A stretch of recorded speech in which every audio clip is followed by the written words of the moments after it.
Shocker, shocker, shocker. The Fed keeps the rates the same. Nothing has changed.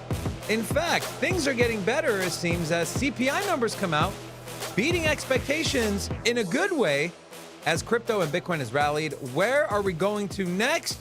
Will we see 75K by the end of the week now that the money that's been sidelined due to the potential volatility of the FOMC rate decision and the CPI numbers is behind us? What will Jerome Powell say? We're going to talk about so much bullish news for Bitcoin. I literally have 7 articles and tweets about what is going on behind the scenes, what large hedge funds are doing, what pension funds are doing, what whales are doing.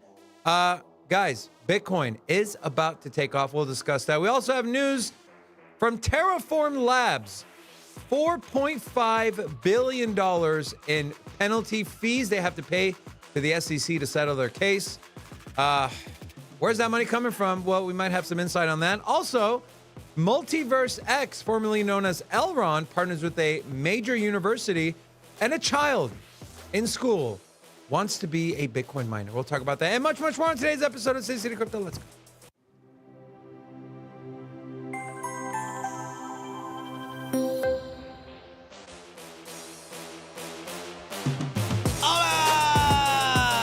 It's your boy, Big Rob, back in the house. Welcome to Sin City Crypto. If it's your first time checking us out, we're the entertainment-focused cryptocurrency channel. We take old, boring, and stale information, repackage that whole thing up in a fun and sexy way. 70K, we're back. Wasn't that long ago we left, but we're back. We circled around, and well, you know what? I'm absolutely sure that we're going to be at new all-time highs in just a couple weeks. What do you think? I think so, man. Like I said, there is so much bullish news going on in crypto land and also apparently in macroeconomic land. Let's just hit you with the news. The Fed holds rates steady. Oh, my God. Wow. Shocker. Not really. But they have indicated only one rate cut coming this year. Of course, this is fluid. That can change as more CPI numbers come out.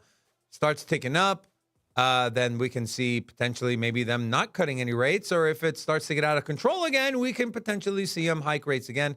Don't think that's going to happen in an election year, but hey, you never know. Looks like Jerome Powell did not heed Elizabeth Warren's advice. Is he going to face is there going to be an anti-Jerome Powell army now in Elizabeth Warren's camp? Anti-Jerome Powell? No. Here's the thing. You know, we were actually discussing this yesterday. We're like, you know, how are we going to approach this Fed meeting?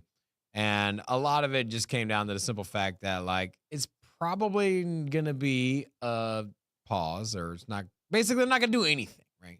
We're going to have a meeting. We're going to say we're stay the course. We're going to keep an eye on metric A, B, and C, and we'll raise rates when appropriate. That's what we're getting. And you know, I know a lot of other channels are doing entire live shows on nothing but watching Jerome Powell's lips move and overreacting to every word. But realistically, the markets are probably not going to move much today. They've already moved. I'm saying at least off of what he says. That's my opinion. I mean, maybe I'm wrong, but I think that the move that we had this morning was more of a inflation. Well, we're giving don't mean to cut you off here. Go ahead. But I mean, I do mean to cut you off, but it's for good reason. Looks like we've given a little bit of that move up as this morning we woke up and we were right around $69,700. Looks like we're giving some of that back. Let's just call it $1,000 for round numbers. But of course, CPI numbers came out this morning, and we'll go into that in a little more detail. They came in lower than expected, which is good. Although I don't believe the BS CPI numbers that the Bureau of Labor and Statistics gives us. But hey, this is the information the market uses to get in and out of markets. So, you know, we have to keep an eye on it. So I think a lot of this rally had to do with people maybe forecasting, hey, CPI is getting closer to that sub 3%. A lot of people are speculating, hey, that's really a key number for the Fed to cut rates. Are we going to see a rate cut this time because CPI numbers came in low? Obviously, that answer is no. How much of this are we going to give back? That remains to be seen. But we'll keep an eye on this chart on Bitcoin's price and the rest of the markets over the next 45 minutes to an hour of the show that we're going to be live, and so make sure you stay tuned What in. do you think? What does Ashley think? Ashley, are we gonna get a Fed rate hike or cut anytime soon? What do you think? What does that even mean? Okay, thank you. You're Wow. welcome. Back to you. You're welcome. How's that lobster leg? Is it healing up nice for you, or My lobster leg is no longer. It's No just longer a little lobster red leg. now. Okay. Mm. We're good. it's We got some drawn butter in the studio if you want some. we better stop this conversation before it. What is wrong with you? I don't know. You see, Ashley, you see what I deal with. So happy to have you and not Rocco here. You got my back. So CPI numbers, let's talk about it. Headline, 3.3% year over year from May 2023 to May 2024, which is lower than expected. Some of the big movers here, there's really no big movers, right? You have dairy down 1%. Yay for cheese and milk. But the core inflation, right, which is all items less food and energy, because who needs food and energy? 3.4%, with used cars and trucks down almost 10% year over year from May of last year. But motor vehicle insurance is still up 20%. Why is that important? Well, think about it. Motor vehicle insurance is something every person that drives has to have. It's a necessity. It's mandatory. It's not optional. It's not like food away from home. Well, I don't have to eat out. It's not like gasoline. I have an electric vehicle. It's not like apparel. I can just not buy clothes for a couple months. Everyone needs this, the auto insurance, and that is up 20%. Transportation services up 10%. So transportation not looking very good. But again, we beat the numbers we're expecting. So this is from Zero Hedge. CPI month over month, they expected it to rise 0.1%, but it remained unchanged. Year over year, they expected it to come in at 3.4%, but it came in at 3.3. Same thing with the core, expected 3.5, came in at 3.4. I think we've had this discussion as far as whether we believe these numbers or not. I think you're in my camp. We both kind of agree that these numbers are really not what real inflation is. But hey, again, this is what traders and people use. Let me ask you: has the price of rent gone up 3 to 7% in the last? Well, I own my home, so I don't know. But I'm assuming yes. Yeah.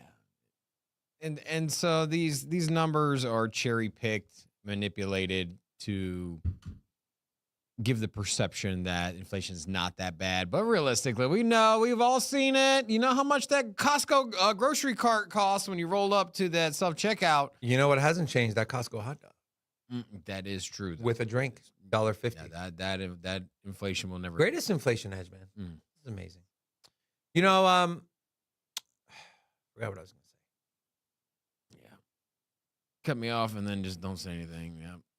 Got it. At least when I cut you off, I bring the fire and the heat, you know? Fair enough. Okay, cool. So Costco hot dog, yes. Now, we see the inflation all day long in everything that we buy. You can't escape it. It's the reality. And so we see these numbers. We kind of laugh at it. I mean, realistically, has inflation slowed down? Sure. Yeah, it's slowed down from out of control and insane to, well, now it's just painful. And so that's where we're at. So just a reminder that the money system is broken. There's another option here. It is Bitcoin. Embrace the new standard. Thank you. Wow. You know, we had a pretty big outflow day yesterday from the ETFs. So this is, by the way, this is the only bearish news I'm going to share with you, as there's so much happening behind the scenes. So yesterday, goose egg from BlackRock, right? No inflows at all across the board. In fact, the majority was outflows, with Grayscale leading the way at $121 million worth of Bitcoin flowing out of their GBTC, their spot ETF, bringing our cumulative total to $200.4 million in outflows, the largest day we've seen in quite a while. But Bitcoin is at $69,000. Now, this is what Raoul Paul tweeted. Very interesting here. So Tom Dunleavy tweeted, top 80 holders of the Bitcoin ETF, a lot of familiar names, a lot of hedge funds, Jane Street, Bracebridge Capital, to which Raoul Paul reposted it and said, if this is correct, it shows the vast majority of the ETF flow are just arbitrageurs and retail is not the key driver yet. Very interesting. This article kind of takes it a little deeper. going here. It says Raul Paul claimed he knew these firms' flows are primarily arbitrage, as it's what the main hedge funds listed do mainly. They are not really directional risk takers, traders who make decisions based on the anticipated direction of Bitcoin's price. So we know there's a lot of short interest on the futures. Then you have a lot of buying on the spot, and so I mean, to me, this is still bullish, because if this is true and all the inflows and everything that's happening has just been arbitragers, which I'm not saying Raw Paul is 100% right, but to some degree he's right. And Bitcoin's price still is at almost $70,000, and we haven't even had the holders come in. I mean, like, what can we expect, right?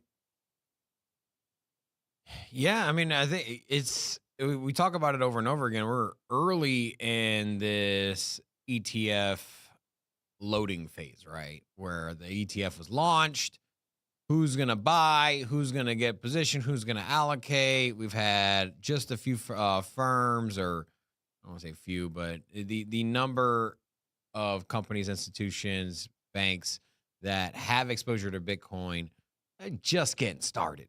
And even if they did get a little exposure to Bitcoin, we know that Bank of America and JP Morgan, Wells Fargo, or whatever exposure they have picked up so far is minute in the grand scheme of things, and that they're probably going to go further down that rabbit hole here in the near future.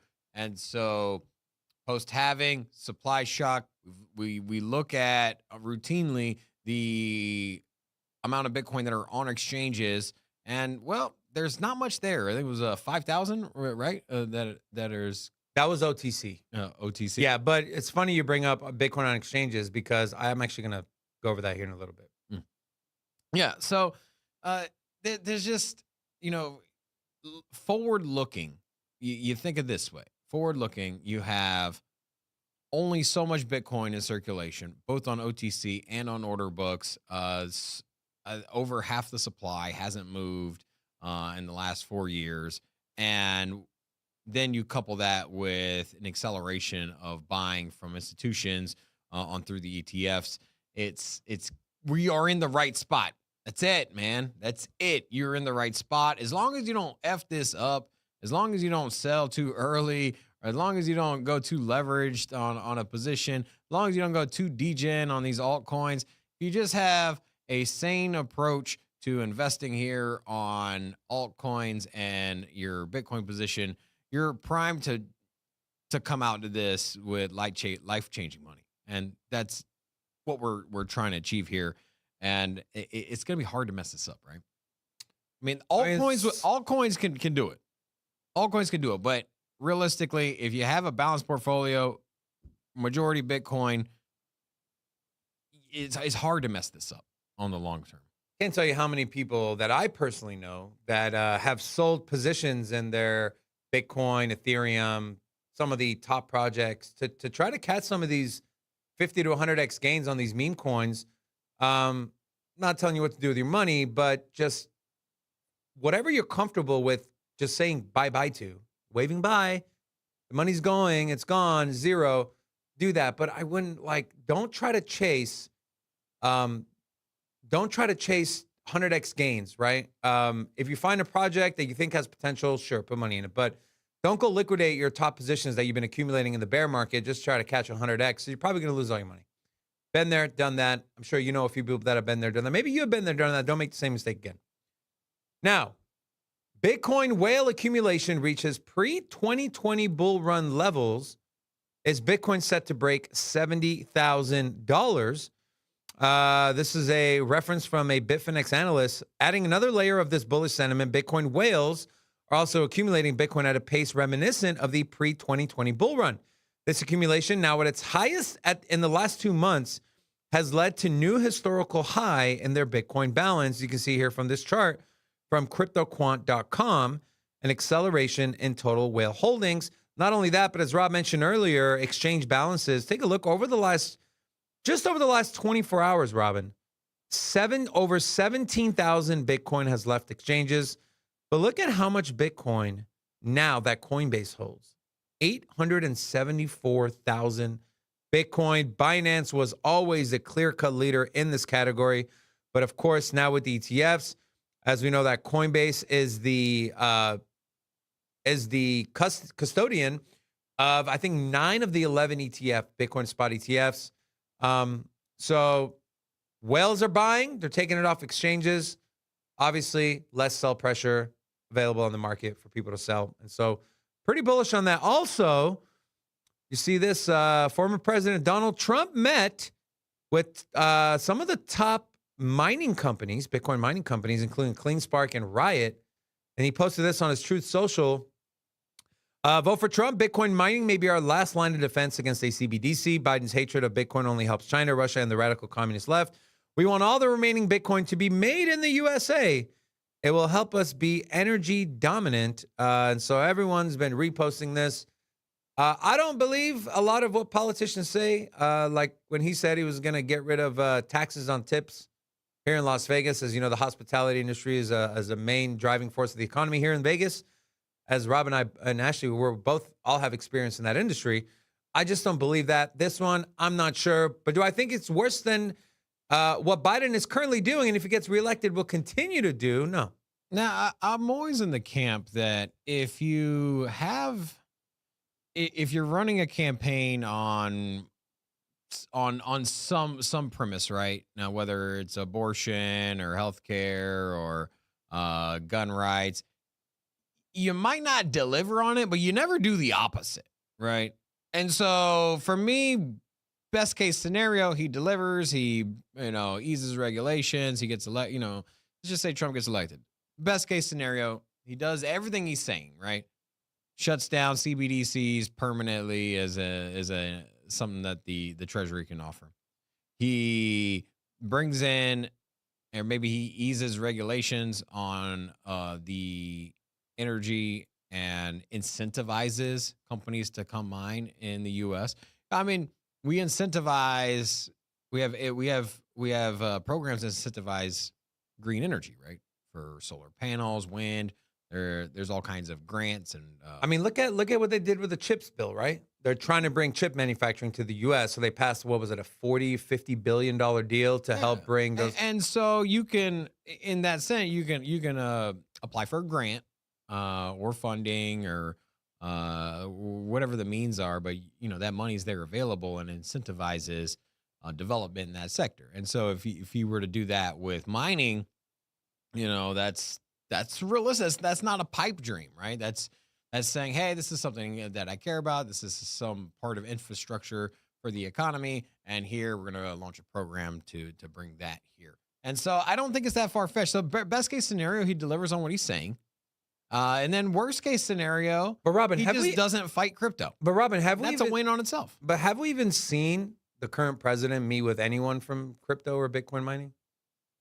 No, but the Trump did meet with the founder. No, I'm saying the current president. No. What? And so this guy who's running for president again is actively meeting, speaking to, and taking advice from some of the top minds in our industry, right? Yeah, including these Bitcoin miners. And he had a meeting with the founder of the Bitcoin magazine. Yeah, David Bailey. Yeah. He's their Bitcoin advisor, apparently. Yeah, so, he's not only just loosely throwing out crypto terms. I mean, he's actively discussing crypto and regulation with the right people, right? I mean, I would say, hey, man, you want to talk about Bitcoin mining and regulation, go to Bitcoin Magazine. They've been around for 10 plus years, and they probably know a thing or two or have connections, right? Well, probably. Yeah. Probably. This is so funny. The Taunton firefighters become the 4th union in the United States to add Bitcoin on its balance sheet. Now, why is this funny, you might ask, Robin? You want to take a wild guess where this union, what state they reside in? New York. Massachusetts. And who's the senator from Massachusetts? Elizabeth Warren. And so I love it. It's so good. So good. So guys, we're going to see more and more of this. We saw the largest pension fund in the world from Japan. They have exposure to Bitcoin. We saw, what was it, Wyoming or Montana? Wyoming. one of their largest pension funds, exposure to Bitcoin. You're going to see more and more of this. And now that the vehicle to get there, which is a spot ETF, is there, it makes it so much easier for pension funds, RIAs, hedge funds, money managers to be able to have exposure to Bitcoin. Because guess what? If you do a 0% exposure, you completely shove it to the side, there's a lot you could be losing out on. On the flip side, if you even put 1, 2, 3, 4, 5% allocation into Bitcoin, your upside is so high. And the downside is, well, okay, if it goes to 0, it's only 2%. No big deal versus the upside. So risk versus reward. We're going to see more and more of this as we move forward. And so it's just very ironic that this was from Massachusetts. Now, going outside of the United States, we have Brazil's largest bank, Itaú Unibanco. Did I say that right? Why are you asking me like I'm Italian? Because you speak Portuguese. Oh, those Brazil. Italian. Say it again. Itaú Unibanco. Sure. Okay. Launches Bitcoin and crypto trading for all customers.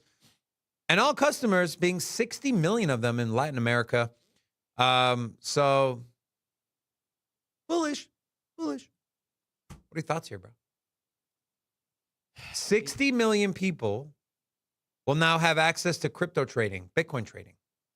Largest bank in Brazil. I'm telling you, this is what is coming here to the States. And, the Saab 121 bill kind of shut this down, right? That was exactly what Saab 121 was designed for. If you're not familiar, it was it a rule? Probably. It was an accounting bulletin. It pretty much said, hey, if you're a bank and you want to custody your customers' crypto, you have to put it on your balance sheet as a liability, to which the banks were like, yo, no, we can't do that. That would mean we'd have to keep more money in the bank. We've been at 0% fractional reserve, and so no one's going to do that. And essentially, they blackballed anyone to do that. Yeah. So the SEC pretty much said, nah, we're not going to allow this. And it's funny because the SEC is the Securities and Exchange Commission. I have no idea what this has to do with banks. And it wasn't designed for banks, but it was designed for institutions, which blanketed banks as well. And so this is services that are going to be abroad. This is things that other countries and other banks are going to make money off of. And we're going to look internally here and say, hey, or at least board members and executives and decision makers at banks are going to say, like, hey, man, you know what? All these other countries are making money off of this thing. And you know what? It's not like Bitcoin's illegal. They're just not allowed. The bank just isn't allowed to offer its services, right? The weird thing is banks don't offer just services on money, right? You go to the bank, you can get a safety deposit box, you can put gold in there. Or you can go to there and you can meet with a financial advisor and you can set up a retirement account with a basket of stocks and commodities. You can also go to the bank and then most of them, the large ones at least, offer trading, right? They offer stocks and all of those suite of services. And so it's not anything unique to offer custody of an asset, right? And so you have ETFs for gold that the banks could offer. They have physical gold that the banks could offer and hold for you. They have, why not have Bitcoin on there? And so I just think that this is just another domino to fall. Other countries are going to follow suit, and soon enough, America is going to be the only one from the outside looking in where the average citizen can't buy some crypto and then have their bank custody it. Not to say that I want to do that personally, but I think it's the right product for a lot of people. Great. You know what just made an all-time high? Who did? The Standard & Poor's 500 index, all-time high, $5,433, up 1% on the news of the Fed. We also have NASDAQ up 1.8%. Dow Jones up 37 points, only up 0.1%. And so we're seeing markets move. Just take a quick peek at where Bitcoin is at, 69,181. Some of the top gainers over the last 24 hours. LivePeer, not familiar with that project, up 30%. Injective up 22%. Notcoin, Pendle, Uniswap, Ondo had a big bounce back, up almost 12% over the last 24 hours after seeing a pretty nasty drawdown down to under $1.30, I believe. But I want to share with you this. This is an elementary school kid at his graduation, and the principal read each student's dream job. And listen to this kid's dream job. A professional baseball player. Violet Fulton, a professional basketball player. Michael Germano, he wants to own a Bitcoin mining company. Hang out with Mike. You didn't catch that. Said he wants to own a Bitcoin mining farm. You know what's funny is that prior to the one that she read before was become a professional basketball player. Chances of that are minute. I'm not saying that it's not a dream that It's kids should have. statistically. Yeah, it's there's from a perspective of how many positions there are. You look at a football team. You got 11 players. starting on one end, 11 starting on the back end. So then you got special teams. So basically, you got a roster of 30 people that are actively playing on the field, right? 30 people, and then on top of that, you have Well, the total roster is 75. yeah. So the Basketball full is 15. yeah, exactly. And so, baseball, same concept here. And so to make it in there, and then even then, you have the D League, which is, for those of you who are not familiar, the D League is the tier down basketball professional league. And so barely make enough money to get by. I'm pretty sure I have a lot of friends that make more money than the players in the D League. And so, it's I would laugh if someone that wasn't highly skilled in basketball or, had God's giving talent, athletic talent in there. I would be like, hey, man, you know what? Maybe keep your options open, right? But if a kid comes up to me and says, hey, man, I want to start a Bitcoin mining farm. Well, cool. All you got to do is just save up $1,000. And then from there, you can, save up $1,000. And then you could buy one ASIC, right? And you can start mining, right? And then you can start accumulating percentage of Bitcoin. Yeah, they laugh at the thing that's easier to do than the one that's extremely difficult and statistically impossible. I do want to share this. Told you we had a lot of bullish news on Bitcoin and crypto today. So 56% of Fortune 500 companies, executives, confirm crypto initiatives are in motion. This is from cryptobriefing.com. The adoption spans from legacy brands to small businesses, with applications ranging from stablecoins to tokenized treasury bills. In addition, a separate survey from Coinbase shows that Fortune 100 companies are increasingly engaging in on-chain projects, with a 39% year-over-year increase in Q1 of 2024.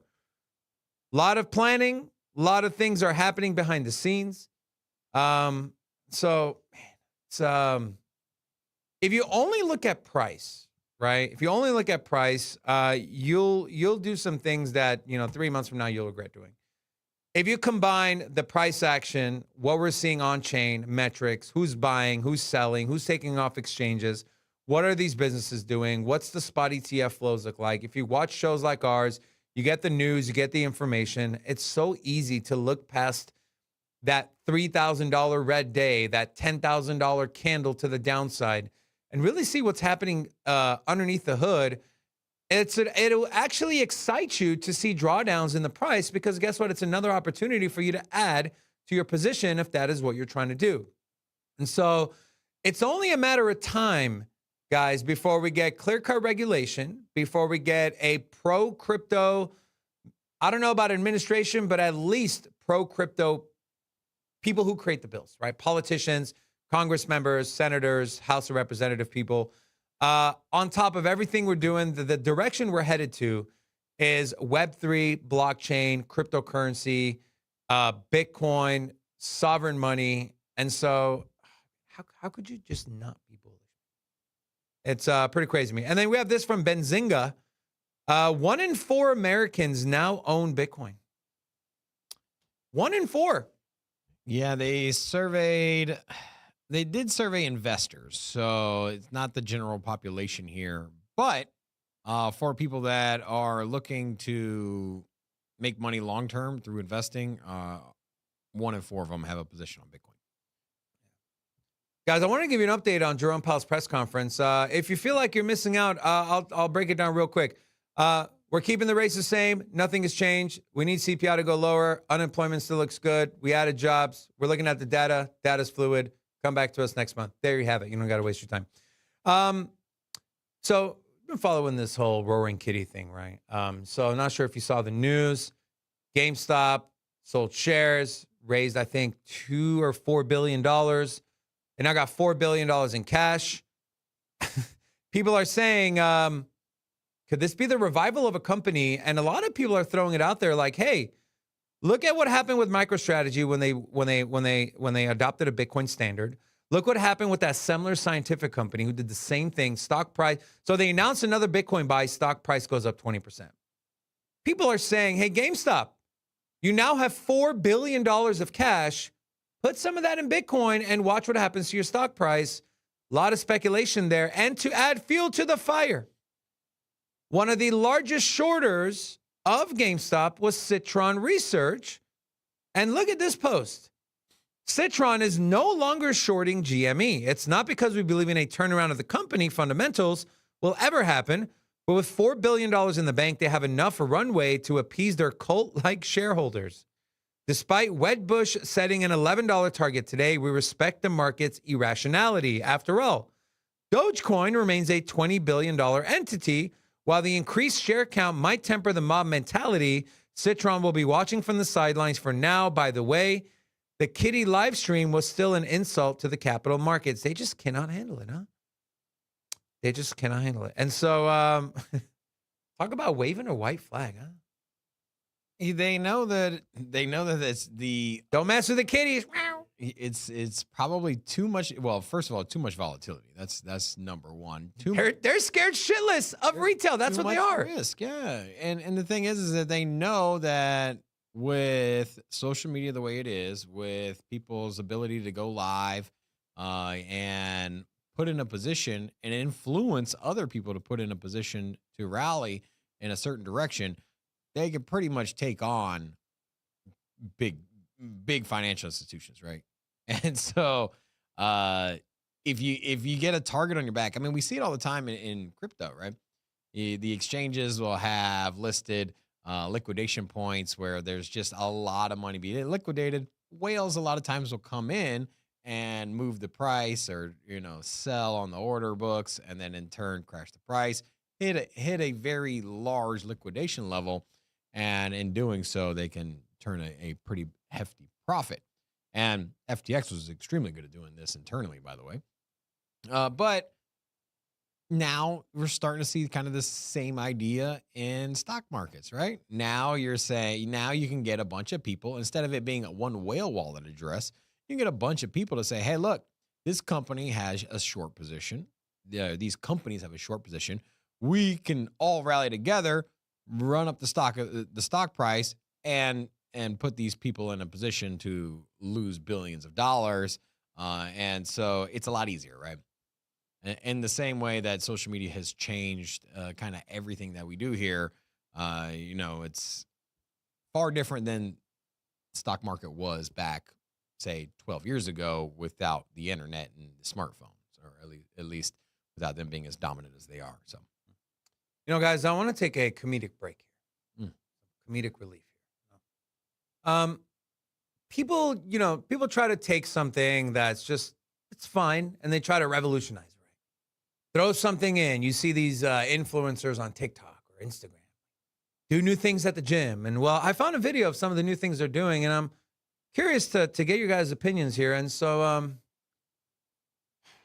training taken to another level.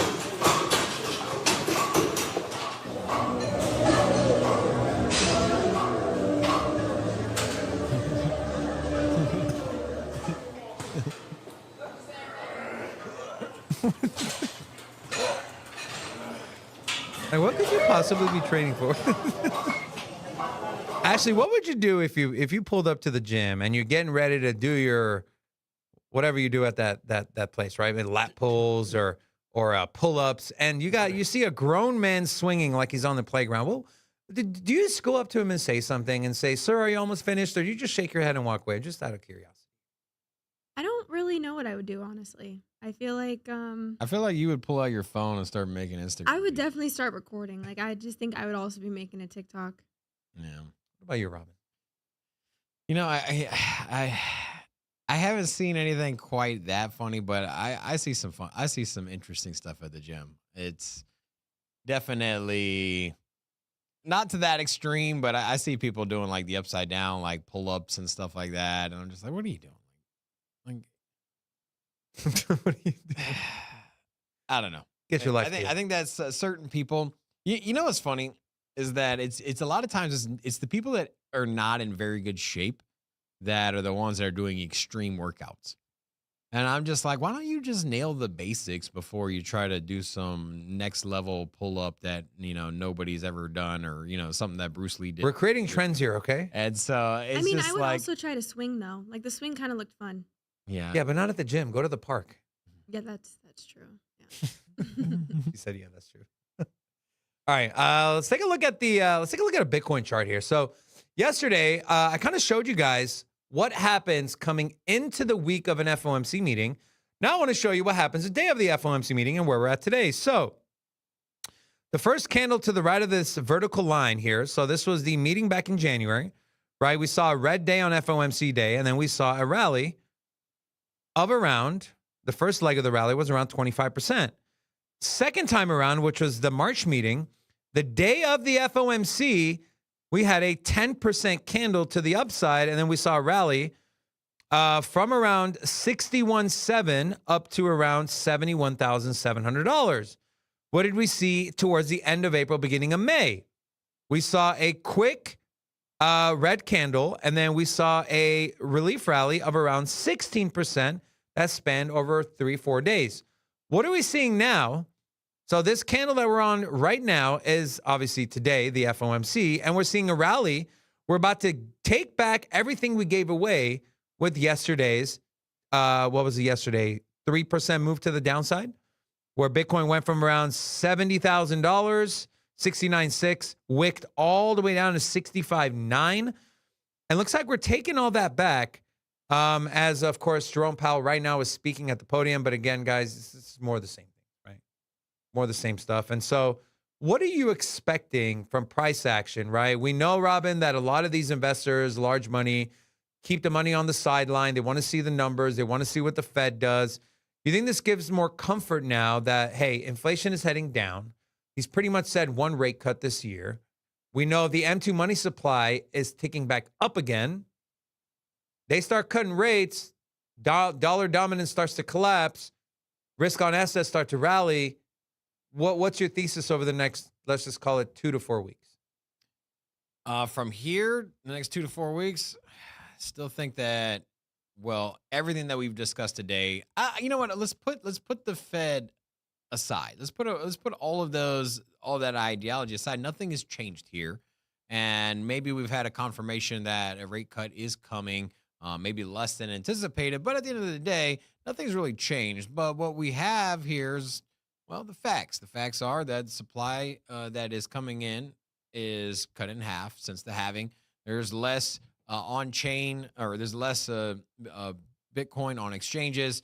The demand is rising. Institutions are getting exposure. And I think that we are at an inflection point where something has to give, right? And the price is essentially going to cause, or the supply shock is going to cause the price to go up. And I think that now is the time. And I think that when people least expect a breakout from Bitcoin is when that thing absolutely rips, especially in a bull market environment.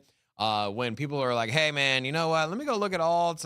Kind of this Bitcoin thing hasn't moved in a while. That's when you get these giant shifts. And you know what? It's been, we crossed into that 70K territory back in May. And so we've been at about a month at this range. And, I think that things move pretty quickly when we're going post-halving, especially in an election year. And so for me, next 2 weeks, I think we're back over 72K. I think within the next 2 weeks, we are going to test a new all-time high. I think we'll be at 74, 75. Will it be sustained? Will we go back up there, just hang out for a day or two and then come back? Possibly. I would give a 50-50 chance on us going up, making an all-time high, and keep using that as support. Or 50% chance that we break it, come back down, hang around 70K again. So I do think upward price movement. I like to think that we get above 75 and we're in price discovery. That's what I think we're leaning. I do want to share, and I kind of agree with you. I also think that the move up, there's a lot of shorts that are going to get liquidated right around that 72K level. So we'll see as the price rallies up 72K, we'll probably see some shorts get liquidated, which could cause cascading liquidations the other way to the upside, which is great. One more thing I want to share here is Terraform Labs, of course, company behind Terra Luna, agrees to pay $4.5 billion in judgment with SEC. Where are they getting this money from? I was just about to say the same thing. Like, Do Kwon personally will pay $200 million to the Terraform bankruptcy estate.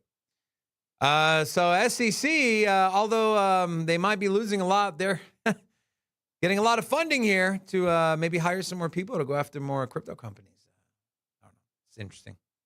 But thank God this cycle. Of course, we'll probably see another Terra Luna. We'll see another venture capital do some dumb shit and collapse. And so just be prepared and don't take any risk or unnecessary risk that you don't have to or need to. So, guys, today's show is short and sweet. We're going to end it there. If you're interested in what Jerome Powell has to say, I kind of summarize it for you. Go right ahead and watch it. He is currently live on X now. If not, we will see you guys tomorrow. Also, make sure to go watch that Chainlink video we put up yesterday. Really good insight into why we're so bullish on Chainlink and why some of your favorite people you follow on X, some of your favorite investors and everyone else is so bullish on Chainlink. Go watch that video. And with that being said, Ashley, quick tornado. Thank you so much for tuning in, guys. Make sure to come back tomorrow. Same place, same time. We got a Caspa ICP video coming out tomorrow. Should be a good one. Until then, peace.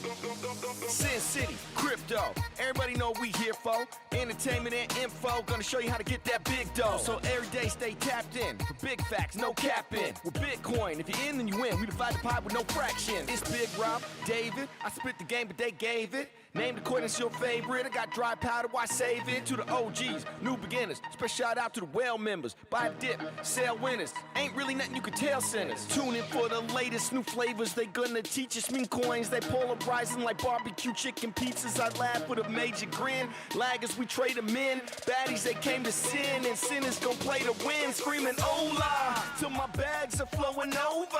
Hold ya to the moon and to the solar. Won't I? Don't be letting FOMO control ya. It's over when the finger turn